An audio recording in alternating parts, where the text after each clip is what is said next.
Hello everyone, my name is Vanessa Ward and I am running for the office of Governor of Nebraska. I will be the first African American woman who ever attempted to run for this office for the state of Nebraska. I'm excited about that in itself, thank you for that down there.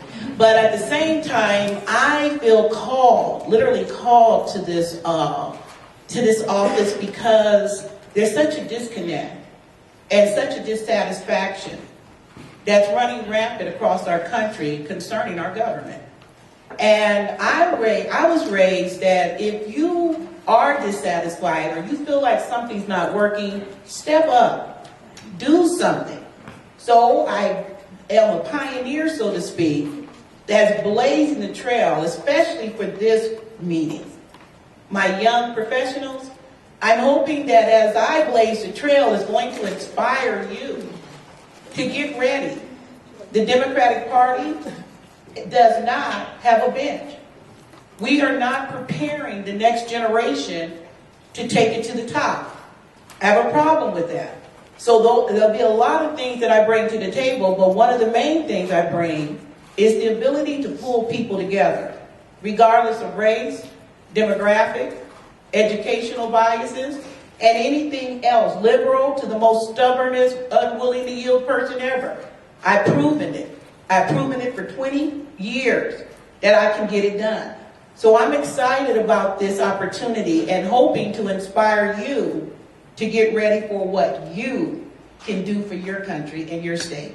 I'm vying for the position of governor because I've been a grassroots organizer all my life.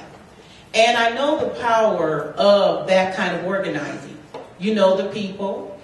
You see how policy is on paper, but in the actuality, it doesn't really carry out to the people that it's best served. So knowing those things, I feel like I bring a lot of connection to vying for the highest office of the state. Legislation has to pass my desk. I'll get a chance to look at it as a visionary to say, no, I don't think we thought that out. It might look good for 2020, especially with our census coming up. Then we have our redistricting that we're going to be looking at. You're going to need somebody in that seat that's going to understand that this line here could be devastating to our community and our future generations. You're also going to need someone that's going to be able to challenge Governor Rickett toe-to-toe. Now, Bob, Chris, and Tyler, I'm sure they're wonderful gentlemen.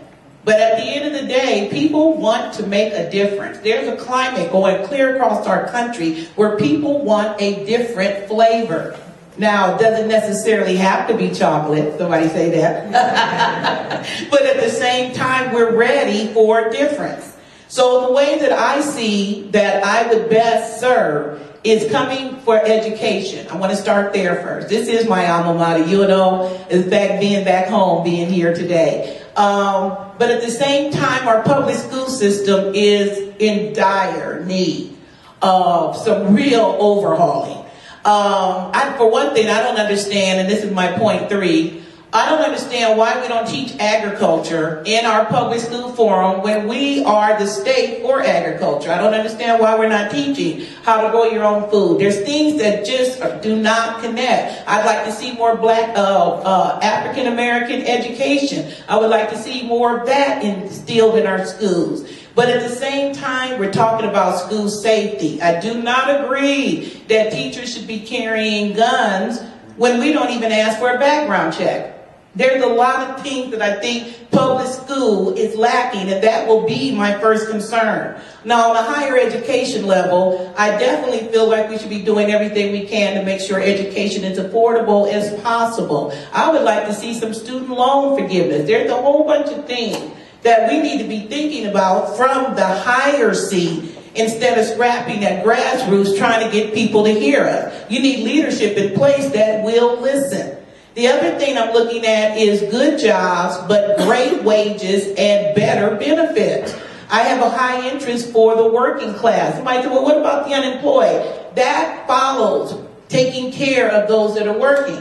I said, now, I asked one of my young students, I said, tell me, how come everybody said they can't get a job, and every time I go into Burger King, Wendy's, hey, we're hiring. They said, because those jobs mean you have to have 3 of them. You have to work this one and okay, I'm listening. With that, then I'd like to see women making equal pay as men. I hope somebody says yay. I would like to see us bringing in the economics. I'd like to see us making more hard money as opposed to soft money. I don't have a problem with grants. I don't have a problem with you needing things for your nonprofit. But at the end of the day, money comes with control. Money comes with strings. And then when you're being puppeted and can't say and can't do because you might get your livelihood cut off, I'd like to see us be more powered with for-profit money. And then, because I'm running for the state office, I cannot leave out District 3. And that is agriculture and doing everything we can do to preserve our natural resources. Our children's children should not have to go through the ashes of our ruins to find their destiny. Because we didn't look well down the road for what's best for them. We have the greatest natural resources with water. Your pipeline coming through, I'm not saying you can't stop progress, but I am saying we better do everything possible to make sure that we protect the natural resources from being soil corrosion because of big money. Be careful. Smaller farmers are out here working just as hard as you. Be careful. And you need leadership in place that's looking well down the line for the families of Nebraska. And when I say families, I'm talking about all families. One of the main things that I'm seeing at the governor's level is the inability to really see people for your work. And not only that, be willing to listen and find out what we can do to better serve your interests. There is a term called principled pluralism. In that, I want you to kind of imagine the youth coming with what you bring to the table, the elders coming with what they bring to the table, you're black, you're white, you're brown. Everybody comes to the table like it's a potluck. Now, in that, this principled pluralism, what's going to happen is everybody that goes down the table is going to get a chance to eat. But the point is, you don't have the right to make me eat the tuna casserole that you may have brought. Somebody hear me on that? And neither do I have a right to make you eat the fried chicken that I may have brought. Somebody hear me? But at the end of the day, we all bring our work to the table. And everybody's welcome with the diversion, with the inclusion, with the pluralism. It's called tolerance versus fake tolerance. And what we've been getting here in Nebraska is fake tolerance. That's where if you don't do it my way, there's no way. This generation, I'm talking to you, young professionals, you're challenging that. And not only are you challenging that here in Nebraska, you're challenging it clear across the nation.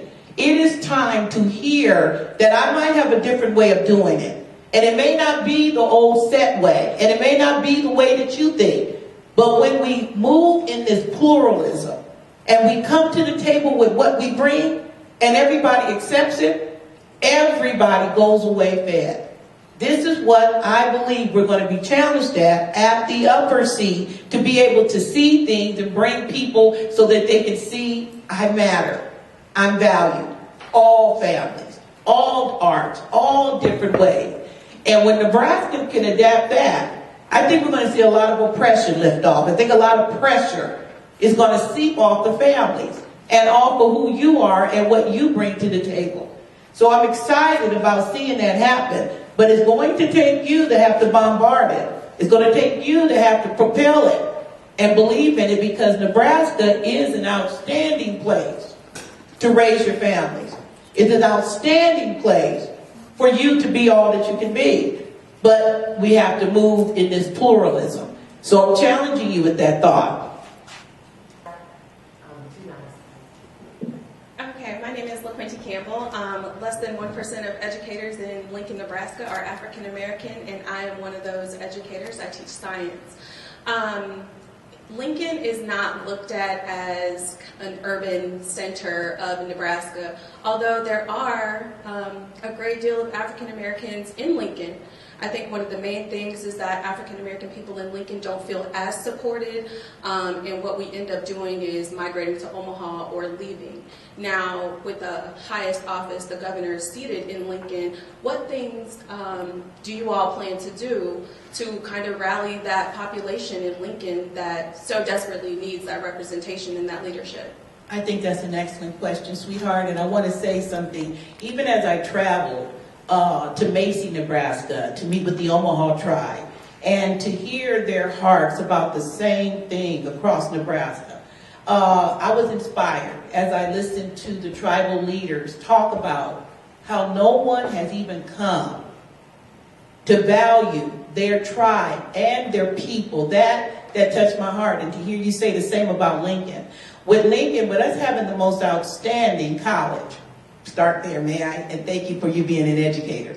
And at the same time, we got Scott on the team now, right? So we're supposed to be winning again. And all the attention that comes to Lincoln, I'm just going to keep trying to visualize how I see that, because I see Lincoln as an urban also. And then the District 3, which is our rural areas, they see that they get no attention. They feel like only Omaha and Lincoln are that all that matters in Nebraska. So when I'm back to that principle pluralism, I think what we're going to have to do is, as your governor, I'm going to make sure that every facet, every valley, every field, people will know that they're valued. Even when I go to South Omaha, I'm hearing it from the Brown community. You know what I'm talking about? Everybody feels like we're not connected. And that's what my strongest attribute is. Bringing people together so that they know that they're valued in the state of Nebraska. That's what my rah-rah is. So I'm excited about that. And I hope I help answer that.